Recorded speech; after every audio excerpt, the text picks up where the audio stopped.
So guys, जैसा कि हमने पिछले एपिसोड में देखा कि शियाओ यूएनटियन सीक्रेट रियल्म में पहुंच गया था, जहां उसे अपने मॉम डैड दिखाई दिए थे। उसके बाद शियाओ को एक लड़का अपने दादा की तरह लग रहा था, इसीलिए शियाओ उसके पीछे गया था। मगर शियाओ रोडेरिनो सेक्रेटो डे यूएनटियन फॉरेस्ट में पहुंच गया, जहां उसकी लड़ाई ची लिंग कोंग से होने वाली थी। अब हम देखते हैं कि शियाओ उड़कर वहां बनी सीढ़ियों पर चढ़ने की कोशिश करता है, तो लिंग कोंग उसे रोकने के लिए अपने तीर से हमला करता है, मगर शियाओ उसे बच जाता है। शियाओ को देखकर लिंग कोंग का एक सैनिक भागने लगता है, क्योंकि शियाओ उस पर हमला करने वाला था। शियाओ उस सैनिक को मारने के लिए अपने लाइट पोर्ट को वहां बने पुल के ऊपर फेंक देता है, जिसकी वजह से पूरा पुल हिलने लगता है और वो लड़का फिर से नीचे गिर जाता है। मगर उस लड़के को किसी तरह अपनी जान बचानी थी, इसीलिए वो फिर से पुल पर चढ़ने की कोशिश करता है। तभी शियाओ उस पुल को छोटा कर देता है, जिस पर पैर रखने की वजह से वहाँ बहुत बड़ा ब्लास्ट होता है।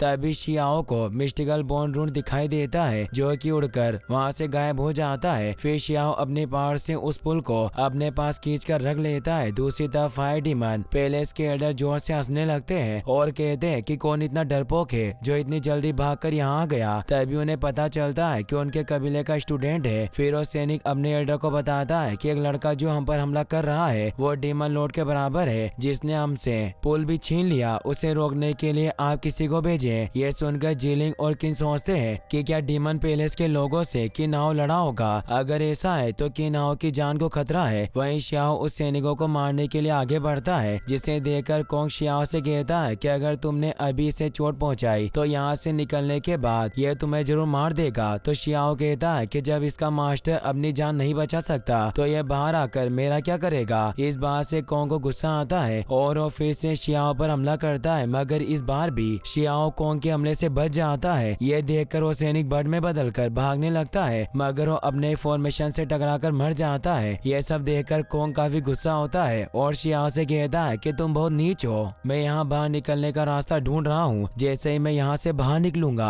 अपने भतीजे का बदला मैं तुमसे जरूर लूंगा। ये कहकर कोंग अपने साथियों के साथ मिलकर बाहर निकलने का रास्ता ढूंढने लगता है। वहीं शियाओ उस मरे हुए बर्ड को देखकर उसके मांस को खाने लगता है। तभी उसकी नजर लाइटनिंग स्ट्राइक वुड पर पड़ती है, जिसे देखकर शियाओ सोचता है कि हो सकता है कि मैं इनका वेपन बना सकूं, और अपनी पावर से उस ट्री की रूट पर हमला करता है, जिसकी वजह से वहाँ की पूरी जगह हिलने लगती है। दूसरी तरफ कोंग अपने साथियों के साथ पहाड़ के अंदर था, जहाँ उसके ऊपर चट्टानें गिरने लगती है, मगर उन्हें कुछ समझ नहीं आता कि ये क्या हो रहा है, इसीलिए सभी वहाँ से बचकर भागने लगते हैं। वहीं शियाओ अब भी अपनी पूरी ताकत के साथ ट्री की रूट को बाहर निकालने की कोशिश करता है, जिसकी वजह से पूरा पहाड़ गिरने लगता है। वहीं पहाड़ के अंदर कोंग फंस गया था और उसे लग रहा था कि मैं डिवाइन फ्लेम को एक्टिवेट करने वाला एक सामान्य स्टूडेंट हूँ, मगर हो सकता है कि आज मैं इस जगह मर जाऊं। तभी उसे एक होल दिखाई देता है, जहाँ से वो बचकर बाहर निकल जाता है। फिर कोंग एक स्टोन के सामने सर झुकाकर कहता है कि मुझे माफ करने के लिए धन्यवाद। तभी वो देखता है कि शियाओ की वजह से पूरी जगह हिल रही थी। इस बात से कोंग और चिढ़ जाता है और वो शियाओ को गंदी गंदी गालियां देने लगता है। तभी वहाँ रखा स्टोन फूट जाता है, जिसकी वजह से वो जगह और तेज हिलने लगती है। वहीं लाइट ट्री की जड़ें बाहर निकल रही थी, जिसकी वजह से ट्री अपनी पूरी पावर को एक्टिवेट कर शियाओ पर अपनी रूट से हमला करता है, मगर शियाओ अपनी पावर की मदद से ट्री के हमले से बचता हुआ भागता है। इस मौके का फायदा उठाकर कोंग शियाओ पर हमला करता है, मगर शियाओ कोंग को बहुत बुरी तरह से मारता है, जिसकी वजह से उसकी कुछ हड्डियां भी टूट जाती है। यह सब देखकर कोंग कहता है कि तुमने मेरे भतीजे को मारा और मुझे भी 2 बार मारने की कोशिश की, अब तो मुझे तुम्हें मारना ही होगा। यह कहकर कोंग अपनी डिवाइन फ्लेम को एक्टिवेट करता है, जिसे देखकर शियाओ कहता है कि डिवाइन फ्लेम को एक्टिवेट करने से कुछ नहीं होगा, क्योंकि जब मैं द्वीप पर था तब मुझे थंडर पावर की नॉलेज मिली। और शियाओ थंडर पोर्ट को एक्टिवेट करके अपने ऊपर एक फॉर्मेशन एक्टिवेट कर लेता है और हेवन में एक पोर्टल खोल देता है, जो कि कोंग पर हमला कर रहा था। शियाओ के हमलों से बचने के लिए कोंग भागने लगता है, मगर फिर भी वो थंडर के ट्रेप में फंस गया था, जिसकी वजह से उसे काफी करंट लगता है और वो बेहोश होकर नीचे गिर जाता है। यह देखकर शियाओ उसके पास जाकर कहता है कि क्या तुम मुझे मारना नहीं चाहते, उठो और मुझसे लड़ो। यह कहकर शियाओ अपनी पावर से वहाँ पर एक ब्लास्ट करता है, जिससे डरकर कोंग वहाँ से भागने लगता है और शियाओ से कहता कहता है कि अगली बार मैं तुम्हें जिंदा नहीं छोड़ूंगा। फिर शियाओ माउंटेन के अंदर फंसे लोगों को बचाकर बाहर ले आता है। तभी शियाओ देखता है कि ट्री की रूट अब पूरी तरह बाहर निकल चुकी है, मगर वो ट्री नहीं था बल्कि वो एक मास्टिफ ड्रैगन था जो कि लाइटिंग डॉग से डेवलप हुआ था। शियाओ ने ट्री के साथ छेड़खानी की थी, जिससे नाराज होकर ट्री अपनी थंडर पावर से शियाओ पर हमला करता है, मगर शियाओ किसी तरह भागकर अपनी जान बचाता है। तभी एक लड़का शियाओ को बताता है कि legendary blood demon ghost secretary है। यह सुनकर शियाओ समझ जाता है कि उसके लिए भागना ही ठीक होगा, इसीलिए वो लाइट पोर्ट का यूज करके वहाँ से भागने की कोशिश करता है। तभी ट्री की रूट शियाओ पर हमला न करके उस पोर्ट के अंदर बड़े हेवन रिवर का पानी पीने लगती है, जिसकी वजह से ट्री की रूट में आग लग जाती है और ट्री मास्टिफ ड्रैगन को छोड़कर वहाँ से भाग जाता है। यह देखकर शियाओ अपने पोर्ट को फिर से अंदर रख लेता है और डबल प्यूपिल की मदद से उस ड्रैगन को देखने लगता है, क्योंकि शियाओ को शक था कि उसके अंदर कोई ट्रेजर हो सकता है। जब शियाओ उसकी पूरी बॉडी को चेक करता है तो उसे ड्रैगन की बॉडी में हिडन स्क्रीपर्स दिखाई देते हैं, जिसे देखकर शियाओ सोचता है कि हो सकता है कि ये स्क्रीपर्स मास्टर ड्रैगन की विरासत हो। जैसे शियाओ उस ट्रेजर को लेने की कोशिश करता है तभी ड्रैगन के अंदर से ब्लैक स्केल कीड़े निकलकर शियाओ पर हमला कर देते हैं, जिन्हें देखकर शियाओ वहाँ से भागने लगता है, क्योंकि शियाओ को पता था कि अगर एक बार वो ब्लैक स्केल कीड़ों के जाल में फंस गया तो उसका निकलना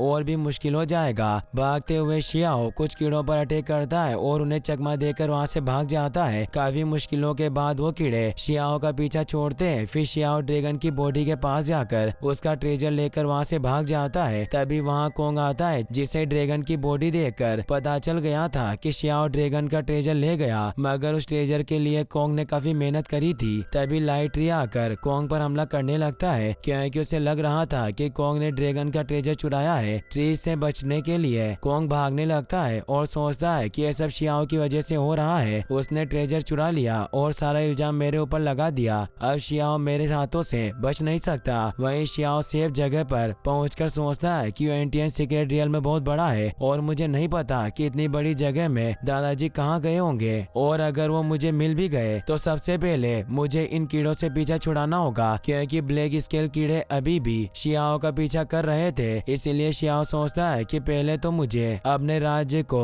रीडेवलप करने से रोकना होगा। तभी शियाओ को ब्लैक स्केल कीड़े के बीच एक सिल्वर वर्म कीड़ा दिखाई देता है, जो कि बाकी कीड़ों का किंग था, जिसे देखकर शियाओ को याद आता है कि इस कीड़े का यूज फील्ड रिफाइनिंग इंग्रेडिएंट के रूप में किसी के भी रियल को रिफाइन करने के लिए किया जा सकता है, और शियाओ को भी उसी कीड़े की जरूरत थी। इसीलिए शियाओ पलट कर उन कीड़ों की तरफ बढ़ता है। दूसरी तरफ रोडियर रिनो सीक्रेट यूएनटीएन में वो लड़का जिसे शियाओ अपने दादा समझ रहा था, वो सोचता है कि किन्हाओ के साथ उसके कबीले के लोग बहुत अच्छा बिहेव करते हैं, मगर तुम्हारे अंदर मेरे शी कबीले का खून है, इसीलिए एक दिन में तुम्हें सब कुछ बता दूंगा। इन बातों से हमें पता चलता है कि यही शियाओ के दादा फेंग है। वहीं एक आदमी जो फेंग पर नजर रख रहा था, वो सोचता है कि इस आदमी की ब्लड एनर्जी में कुछ अलग पावर थी। मुझे लगता है कि यह जरूर कोई राज छुपा रहा है। तभी उसे आसमान में एक लड़का लड़की दिखाई देते हैं, जिन्हें देखकर वो लड़का वहाँ से चला जाता है। तभी जोंग की नजर उन लोगों पर पड़ती है, जिन्हें देखकर वो भी छिप जाता है। वहीं वो लड़का लड़की अपर रियल्म के घोड़ थे, जो कि सिल्वर वर्म को हराने और फेरी उचन के बारे में बातें कर रहे थे, और उन्हें फेरी पुल में सेक्रेट मेडिसिन होने का क्लू भी मिला था, इसीलिए वो जल्दी से वहाँ से चले जाते हैं। वहीं जोंग उन लोगों की नजर से बचने के लिए एक रेबिट बन गए थे, और उनके जाने के बाद एक मोटे लड़के का रूप लेकर सोचते हैं कि यहाँ बहुत सारे मास्टर्स हैं, जिन्हें एक एक करके मारना बहुत मुश्किल है, इसीलिए मुझे हार्ड लेक आइलैंड की मदद लेनी होगी। और इसी के साथ ये एपिसोड यहीं पर खत्म हो जाता है। गाइस, अगर आपको ये वीडियो पसंद आई हो तो इस वीडियो को लाइक करने के साथ साथ चैनल को सब्सक्राइब जरूर कर लें, और अगर आप BTTH की सीरीज भी देखना चाहते हैं तो आप एनिमी हेवन चैनल पर जाकर वॉच कर सकते हैं। Thanks for watching.